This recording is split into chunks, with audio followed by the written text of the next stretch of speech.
Οι υγροβιότοποι αποτελούν κρίσιμο κομμάτι του παγκόσμιου οικοσυστήματος, παρέχοντας πληθώρα από ωφέλη που επηρεάζουν θετικά τη ζωή του ανθρώπου. Η βιοποικιλότητα που φιλοξενείται σε αυτούς τους υγροβιότοπους συμβάλλει στη διατήρηση της ισορροπίας του φυσικού κόσμου. Δέλτα ποταμών, λίμνες, λιμνοθάλασσες, λαγκούνες, αλικές, αμολορίδες, ρηχά θαλασσινά νερά είναι όλα παραδείγματα υδροβιοτόπων. Συμβάλλουν σημαντικά στη διατήρηση της βιοποικιλότητας, καθώς προσφέρουν ιδανικά περιβάλλοντα για την αναπαραγωγή μιας μεγάλης ποικιλίας ειδών όπως ψάρια, πτηνά, αμφίβια, έντομα και φυτά. Οι υγροβιότοποι μπορούν να λειτουργήσουν ως φυσικοί προστάτες της ισορροπίας του οικοσυστήματος. Παίζουν σημαντικό ρόλο όχι μόνο στο φυσικό περιβάλλον, αλλά και στην οικονομική, κοινωνική και πολιτιστική ανάπτυξη των περιοχών που εδρεύουν. Οι υγροβιότοποι χρησιμοποιούνται σήμερα για ίδρυυση, άρδευση και αλεία.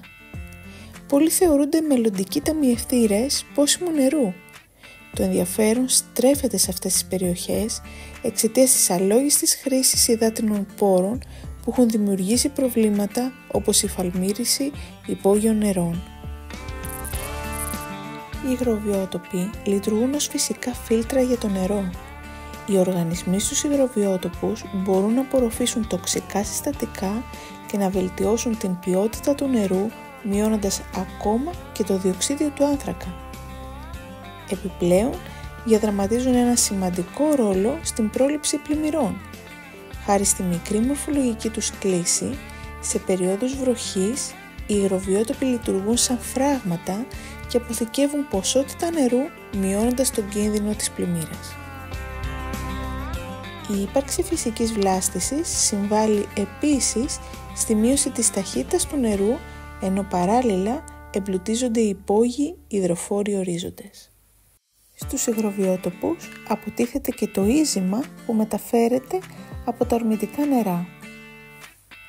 Αλλά και πολιτιστικά πρόκειται για περιοχές που αποτελούν σημαντικά τμήματα του τόπου μας.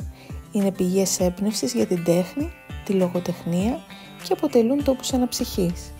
Μάλιστα, το αναπτυγμένο ενδιαφέρον των τουριστών φέρνει συζήτηση για τη διαχείριση των επισκεπτών και των ανθρώπινων δραστηριοτήτων στις περιοχές αυτές.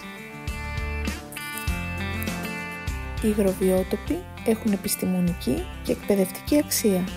Επειδή πρόκειται για ευαίσθητα συστήματα, τόσο μορφολογικά όσο και βιολογικά, μπορούν να αντιδρούν στις κλιματικές αλλαγές, καθιστώντας τους χρήσιμους δείκτες για την υγεία του περιβάλλοντος και τις αλλαγές στις κλιματικές συνθήκες. Η προστασία των υγροβιοτόπων αποτελεί μείζωνος σημασίας θέμα για τον άνθρωπο. Βασικές δραστηριότητες όπως η ίδρυυση, η άρδευση, η αλεία, ο τουρισμός εξαρτώνται απόλυτα από την υγεία αυτών των συστημάτων, ενώ παράλληλα είναι χώροι που ευνοείται η ζωή και προστατεύεται η βιοποικιλότητα.